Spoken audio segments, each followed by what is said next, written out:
Cricket board পার করেছে এক অদ্ভুত দিন। অল্প সময়ের ব্যবধানেই হয়েছে ব্যাপক রদবদল।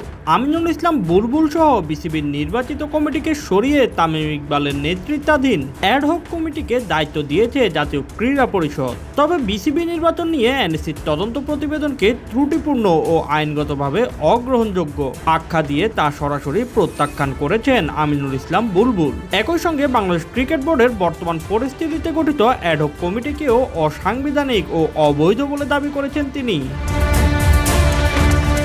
মঙ্গলবার এনএসসি কর্তৃক বোর্ডের পরিচালনা পরিষদ ভেঙে দেওয়ার পরই এক প্রেস বিজ্ঞপ্তিতে এসব কথা জানান বিসিবির সভাপতি। তিনি বলেন, 5 এপ্রিল প্রকাশিত জাতীয় ক্রীড়া পরিষদের তদন্ত প্রতিবেদন আইনগত কোনো ভিত্তি রাখে না এবং তা সম্পূর্ণভাবে প্রত্যাখ্যানযোগ্য। আমিনুল ইসলাম বুলবুল দাবি করেন, 2025 সালে 6 অক্টোবর অনুষ্ঠিত বিসিবির নির্বাচন ছিল সম্পূর্ণ স্বচ্ছ ও বৈধ। তিনি জানান, ওই নির্বাচন পরিচালনার জন্য 6 সেপ্টেম্বর 3 সদস্যের একটি নির্বাচন কমিশন গঠন করা হয়েছিল।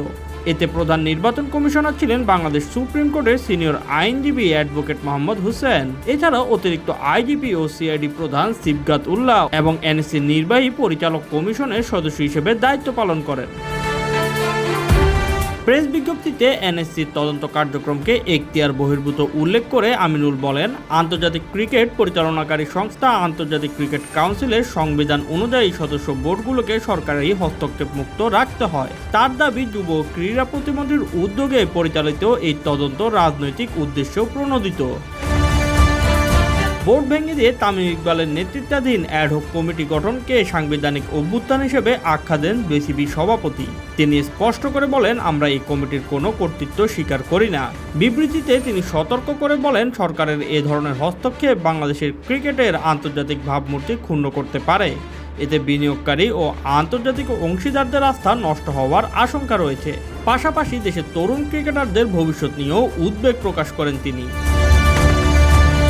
সবশেষে আমিনুল ইসলাম বুলবুল জানান, হাইকোর্টের রায় না হওয়া পর্যন্ত তিনি বিসিবির একমাত্র বৈধ সভাপতি হিসেবে দায়িত্ব পালন করবেন এবং এ বিষয়ে আন্তর্জাতিক ক্রিকেট কাউন্সিলের হস্তক্ষেপ কামনা করেন। Shoaib Shams, BD sports time.